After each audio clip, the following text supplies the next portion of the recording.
am Serene Stevenson, and I've been a social activist working on integration, jobs for the poor, integration of neighborhoods, integration of schools, through every decade.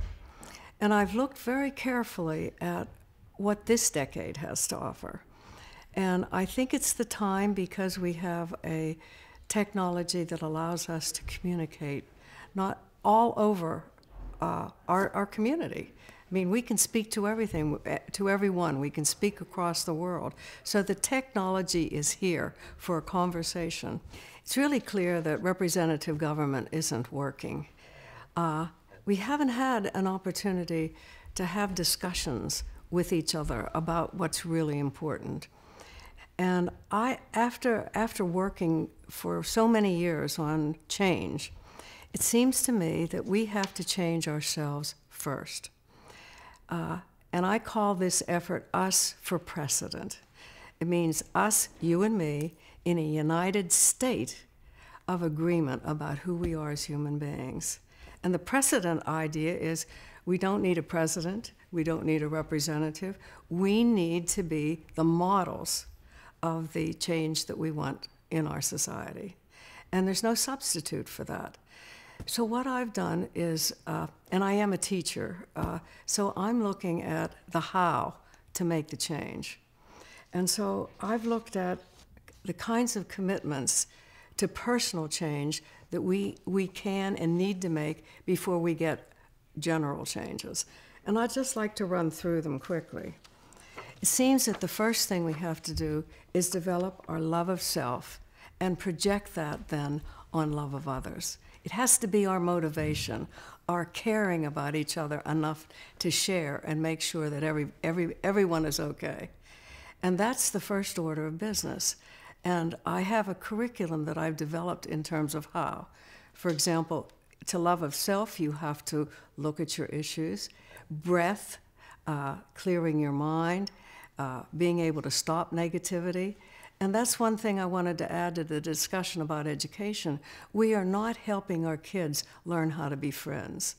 And we need to develop an attitude of friendship towards one another.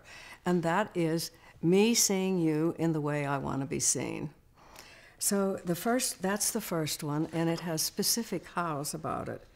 The second one is take responsibility for a daily maintenance of a happy lifestyle. We don't have a healthcare system. We have a sick care system. It's when you haven't taken care of yourself and you're injured or you're already sick that is costing us so much money, the medications and so forth. So in a town like Bellingham, which already has this wonderful outdoor climate with lots of activity outside, there's an opportunity to choose to be healthy, and it's free. A healthcare system doesn't cost anything. It's free because we look at what works and we do it together, and we all need a circle of friends to walk with, work out with, eat better with. And so we have to choose a healthy lifestyle. And if each of us is choosing a healthy lifestyle, that limits the funds we have to put into medicine and to clinics and so forth. And the third one then is recognize and heal my part in family problems, grudges, and divorces.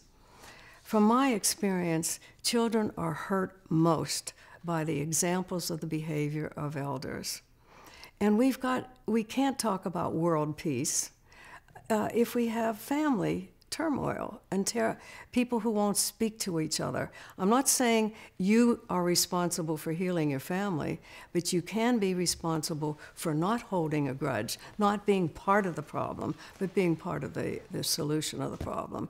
And divorce, we've got to take a look at what damages children and what damages our spirit of loving when we can't come with a true caring about the other person.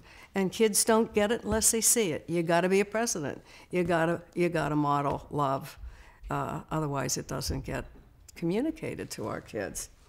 So the fourth personal change. As a president, I agreed to make these changes. I mean, it's asking everybody in a group to say, I'm going to commit to these kinds of changes. And this is the fourth one I'm suggesting.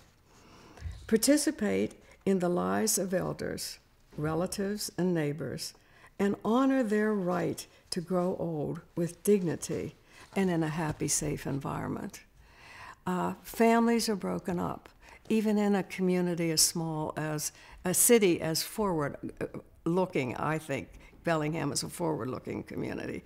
Even in our community, a lot of us don't have personal family. So one of the hows of this one is play family. Have a surrogate family. My email is usforprecedent@gmail.com, and Grandma says, I'm having a hard time doing a blog spot, but I'm working on it, and it is Grandma Says blogspot.com. My passion is to see you and me get active and be the change that needs to happen. And it starts with you making the personal changes that'll make a difference in your community. And Grandma says, hey, let's be a precedent for each other. I'll model your behavior, you model ours, and go back to the golden rule. Do unto others as you'd have others do unto you.